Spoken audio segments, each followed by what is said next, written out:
এমন rail line থাকলে সারা জীবন journey করা যাবে। গলে অনেকগুলাই ঘোরার জায়গা আছে, তবে মোটামুটি ওইগুলো অল্প সময়ের মধ্যেই কভার করা যায়, কারণ সবগুলাই একই জায়গাতে। যেমন গল্ফ ফোর্ট, ক্লক টাওয়ার, তারপর সি বিচ, মোটামুটি একটা এরিয়াতে। তো টুরিস্টরা সাধারণত এখানে আসে সকালবেলা, এসে ঘোরাঘুরি করে সন্ধ্যার দিকে বা বিকাল দিকে চলে যায় মিরিশা। আমাদেরও সেম প্ল্যান, সব ঘুরে টুরে আমরা সন্ধ্যা মিরিশা চলে যাব। চলেন আজকে আমরা গল ঘুরে দেখি।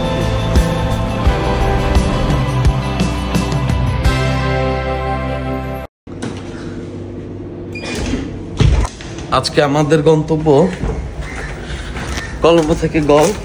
আর আমরা যে হোস্টেলে ছিলাম সেটা থেকেও বেরোয় গেছি। আমাদের ট্রেন 10:30-এ, আর এখন অলরেডি 9:15 বাজে। আর 10টা মানে গল যাওয়ার জন্য 10:30-এর যে ট্রেন, সেটার টিকিট অগ্রিম বুকিং করা যায় না। স্টেশনে যাইতে হবে, তারপর টিকিট কাটতে হবে। তো আমাদের প্ল্যান ছিল অলমোস্ট সকাল 7:30টায় বের হওয়া, কিন্তু 7:30টায় আসলে বের হওয়া সম্ভব হয়নি আমাদের পক্ষে, লেট হয়ে গেছে। এখন যাব, দেখি ট্রেনের টিকিট আসলে পাই কিনা। সেন্ট্রাল রেলওয়ে স্টেশন যাওয়ার কয়েকটা পথ। আপনি চাইলে পার্সোনাল টুকটুক বলে ওগুলোতে যেতে পারেন, বাসে যেতে পারেন, আবার ট্রেনেও যেতে পারেন। আমি ট্রেনটাই বেছে নিছি, কারণ ট্রেন তাড়াতাড়ি চলে যায়। আমরা এখন সেন্ট্রাল রেলওয়ে স্টেশন যাবো, টিকিট নেব, তারপর গলের উদ্দেশ্যে রওনা দিব। এই হচ্ছে আমাদের আপাতত প্ল্যান। তো যদি শ্রীলঙ্কা ঘুরতে আসেন, আমি সাজেস্ট করব আপনারা যেখানেই থাকেন না কেন ট্রেনে যাওয়া আসাটা করবেন। এতে আপনার খরচ অনেক কমে যাবে, সময় অনেক বাঁচবে।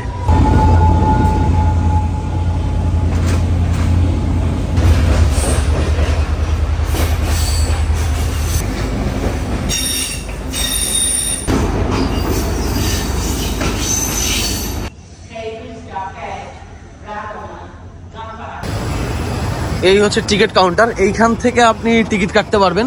যখন আপনি রানিং টিকিট কাটবেন, তখন এই যে 4 নম্বর কাউন্টার থেকে টিকিট কাটতে হয়। এই যে 3টা টিকিট কাটছি। আমাদের সাথে এক ইন্ডিয়ান ভাইও অ্যাড হয়েছে, তারা নিয়েই যাচ্ছি। আর এই হচ্ছে তাদের টিকিট। আমি ভাবছিলাম লোকাল টিকিট আর ডাইরেক্ট টিকিট আলাদা, সেকেন্ড ক্লাসের টিকিট কাটছি। তো হচ্ছে যাইতে হবে।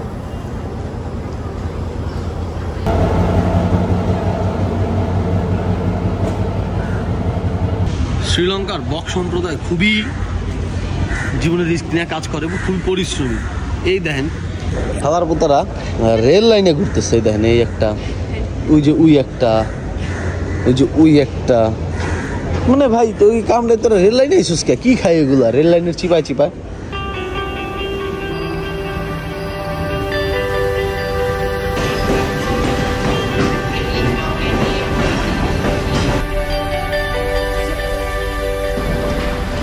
গুগল ম্যাপসে যতটুকু দেখলাম সেটা হচ্ছে গল পর্যন্ত দূরত্ব প্রায় 150 কিলোমিটার। আর ট্রেনের সময় লাগবে 2 ঘন্টা 20 মিনিটের মতো।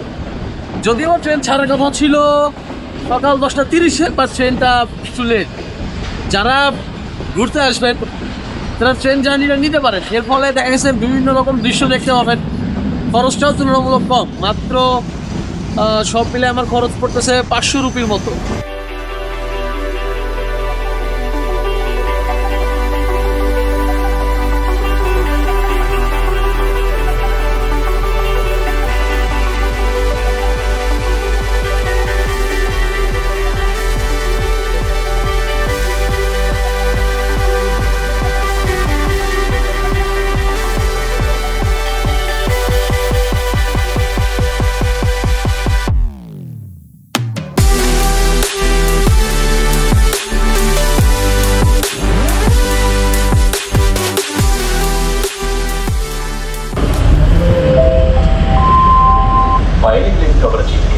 মোটামুটি প্রায় 2.5 ঘন্টার চমৎকার একটা জার্নি ছিল। অতপর আমরা পৌঁছে গেছি গলেতে। এখন আজকে হচ্ছে গলেতে সাইট সিন করবো, করে সন্ধ্যার দিকে চলে যাব মিরিশা।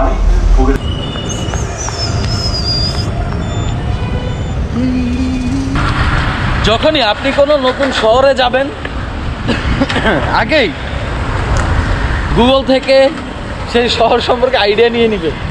নইলে ওই স্কুটিওয়ালারা আপনারা মুরগি না, শুধু মুরগির কাবাব বানায় ফেলবে, কাবাব রেশমি জালি যত কাবাব আছে সব বানায় ফেলবে আপনারা। সুতরাং ভাই ব্রাদার যারা আগে গেছে বা গুগল যত জায়গা থেকে পারেন ইনফরমেশন কালেক্ট করবেন, এরপর যাবেন, খুব আরামে এসে ঘুরতে পারবেন। এই গল কিন্তু সেই অনেক অনেক আগ থেকে বিখ্যাত, প্রায় সম্ভবত গল আবিষ্কার হয়েছিল খ্রিস্টপূর্ব 1400 সালের দিকে, খ্রিস্টপূর্ব কিন্তু। এবং এই গলে এসে বিজনেস করছে রোমানরা, গ্রিকরা, হ্যাঁ, তারপরে এই চাইনিজ, মানে যারা যারা আছে আরবরা, প্রত্যেকে গলে এসে বিজনেস করছে। পরবর্তীতে একটা সময় পর্তুগিজরা আসছে এবং এই জায়গাটা ওরা দখলে নিয়ে নিছে, যদিও বেশি দিন রাখতে পারে নাই। এরপর তো আবার হচ্ছে এই ভারত এই এরিয়াতে ব্রিটিশরা চলে আসে। তো যাই হোক, এইখানে পর্তুগিজরা যখন আসে ওরা দুর্গ বানাইছিল, আমার ঠিক অপোজিটের দুর্গ আমি আপনাদের দেখাই। এই হচ্ছে পর্তুগিজদের বানানোর দুর্গ। এবং দেখেন এই জিনিস এখনো সেই, এটা বানাইছে শত শত বছর আগে, সেই জিনিস এখনো অক্ষত আছে। আর এই প্লেসে যদি কোনোদিন পর্তুগিজরা ফেরত আসে তাহলে এরা আসলে অবাক হয়ে যাবে, বলবে আরে আমি কোন জায়গায় দুর্গ বানায় থুয়ে গেছি, এখন এই দুর্গ কি কাজে আর ব্যবহার হয়, কি আর করা।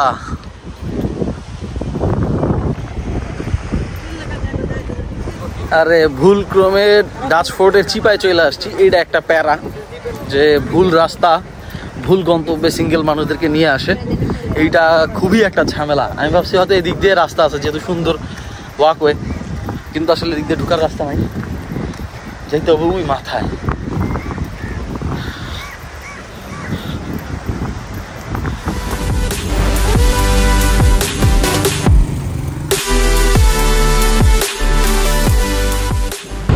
আমি মূলত এখন ফোর্টের মধ্যে চলে আসছি এবং ওরা যে ফোর্ট বানাইতো ওইগুলার দেখেন কি পরিমাণ স্পেস, চারিদিকে কিন্তু উঁচু দেয়াল, আর ভেতরে ঘর বাড়ি স্কুল সব আছে।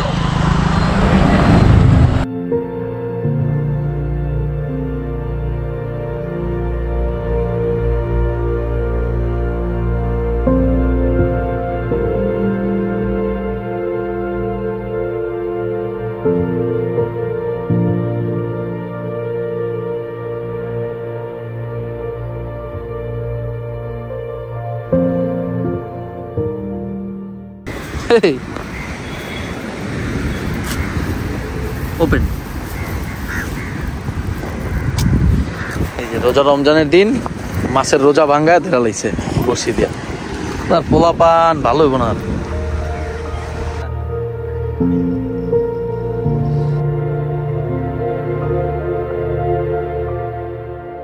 যে কোনো দুর্গ প্রতিরক্ষার জন্য জায়গায় জায়গায় কামান বসানো থাকতো আগেরকার আমলে দুর্গের, যে এখনো এখানে যেহেতু ডাচরা ছিল এই এখানে এখনো কামান বসা রাখছে। আর ওই যে কামান বসা রাখছে, আরে ওইদিকে দুইজন যোদ্ধাও বসে আছে, কি এক অদ্ভুত অবস্থা। ফোর্টের কর্নার থেকে জাস্ট ভিউটা একটু দেখে,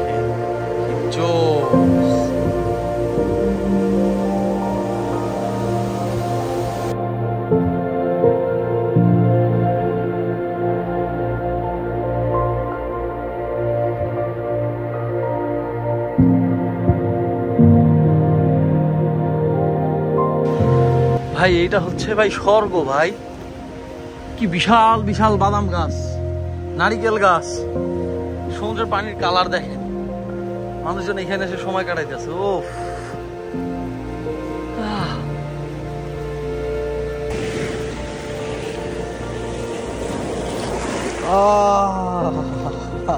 শান্তি, হাঁটতে হাঁটতে পুরা পা গরম হয়ে গেছিল। সামনে ঝড় আসতেছে, বুঝবো ইনশাআল্লাহ।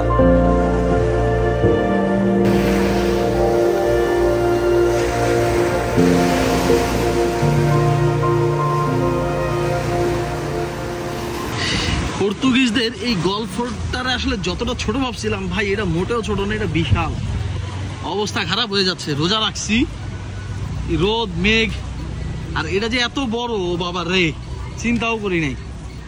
প্রচুর ক্লান্ত লাগতেছে। আর অবশ্যই এখন আমরা শেষ মাথায় চলে আসছি। এই ফোর্টের সামনেই হচ্ছে লাইট হাউস। এই যে অর্থাৎ সমুদ্রে চলাচল জাহাজগুলার পথ নির্দেশনার জন্য লাইট হাউস ইউজ করা হইতো। এখন তো আধুনিক যুগ, রাডার টাডার বাইরে সব একাকার হয়ে গেছে। গল্ফ ফোর্টে চমৎকার সুন্দর একটা মসজিদ খুঁজে পাইলাম। আজকে এখনো জোরে সালাত আদায় করা হয় নাই, ক্লান্তও লাগতেছে। এখানে একটু আবার বিশ্রাম নেওয়া যাক। দেখছেন কি চমৎকার একটা মসজিদ। এখানে একটু বিশ্রাম নিয়ে আবার বের হব। বের হয়ে ঘোরাঘুরি শেষে বিকাল 5টার সময় আবার ট্রেন আছে। কি জায়গার নামটা ভুলে গেছি। যাই হোক, ওইদিকে যাইতে হবে আমাদেরকে।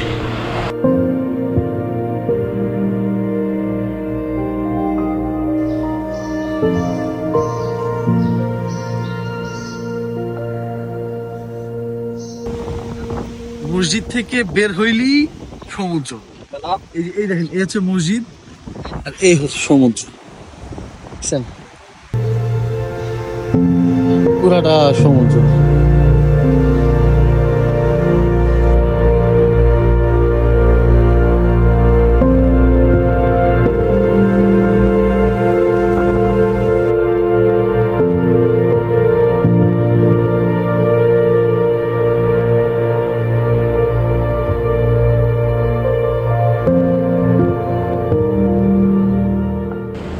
এইটা সম্ভবত ছিল পাহাড়ের স্থান, অর্থাৎ কোনো কেউ আক্রমণ করতে কোনো জাহাজ আসতেছে কিনা বা ব্যবসার উদ্দেশ্যে কোনো জাহাজ আসতেছে কিনা সেগুলো দেখার জন্য।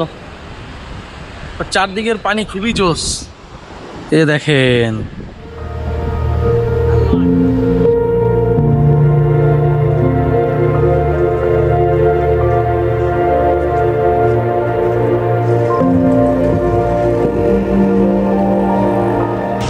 এখানে প্রচুর হোটেল এবং রেস্টুরেন্ট আছে। কেউ যদি চান এই ফোর্টের ভিতর থাকতে, সেই ব্যবস্থা আছে। যদিও হচ্ছে ভাড়াটা একটু বেশি, খাবার দাবার দামও দেখলাম একটু বেশি, তবে জায়গা হিসেবে খুবই চমৎকার। কেউ যদি এখানে নাইট স্টে করতে চান সেটা খুবই ভালো হবে। আর আরেকটা ব্যাপার, এইখানে এইটার নাম পর্তুগিজরা আসার আগে ছিল কালা। তো যখন প্রায় 1346 সালের দিকে সম্ভবত ইবনে বতুতা এখানে ঘুরতে আসছিলেন, তিনি তার লেখায় এই জায়গাটাতে কালা নামে সম্বোধন করেন। তো এ থেকে বোঝা যায় যে একটা সময় আসলে এই জায়গাটা কালা নামে পরিচিত ছিল। পরবর্তীতে পর্তুগিজরা এসে নাম চেঞ্জ করে ফেলে।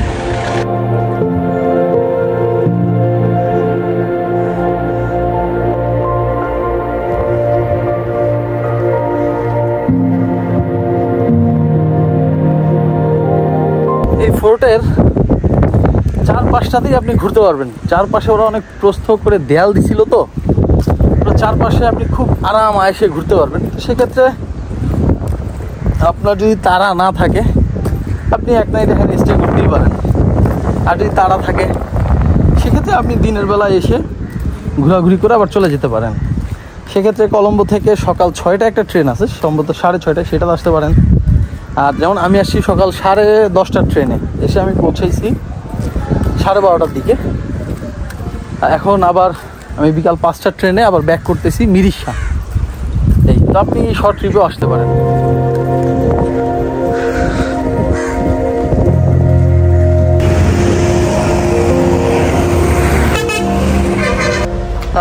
টিকিট কাটলাম 2টা। গল থেকে যাব মিরিশা। গল ঘোরাঘুরি শেষ। 4:45-এর ট্রেন, 35 কিলোমিটার রাস্তা। ভাড়া নিচে হচ্ছে 200 করে, মানে 200 রুপি করে জনপ্রতি। প্রচণ্ড গরমে অবস্থা পুরো হালুয়া টাইট।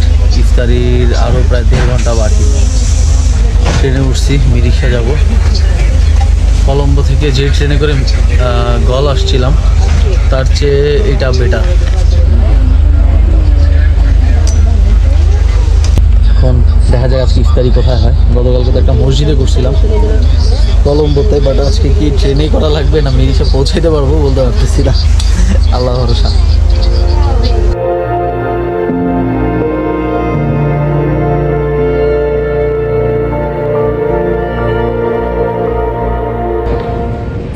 মিরিশার রেল জার্নি চমৎকার। এক এক ট্রেন এক এক রকম, এক এক ট্রেনে এক এক রকম মজা। আর পুরো জার্নির পুরো পথটাতেই আপনি নানা রকম প্রাকৃতিক সৌন্দর্য উপভোগ করতে পারবেন।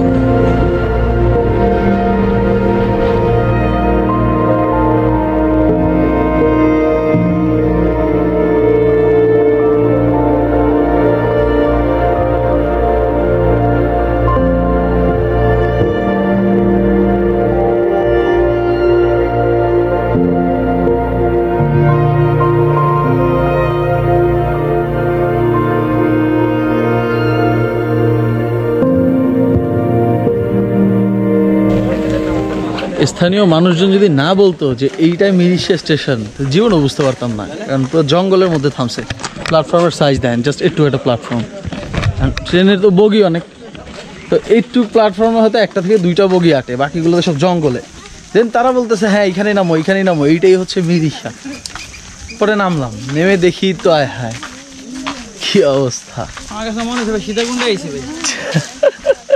মিরিশা রেল স্টেশনে এসে অবশেষে হচ্ছে স্থানীয় যে টুকটুক যেটাকে বলে, আমাদের দেশের সিএনজি আর কি, এটা নিলাম। কারণ ইফতারি খুব একটা সময় নাই, তাড়াতাড়ি সিটির দিকে যাইতে হবে। আর মিরিশা রেল স্টেশনটা একটু ভেতর দিকে, সো তাড়াতাড়ি যাইতে হবে। মাত্র 13 মিনিট আছে ইফতারির।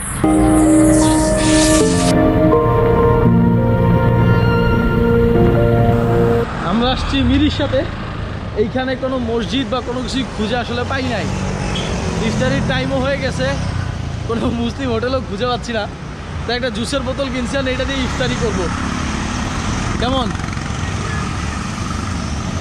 আপনি মুখ লাগা এখান কি লিগা? বিসমিল্লাহ।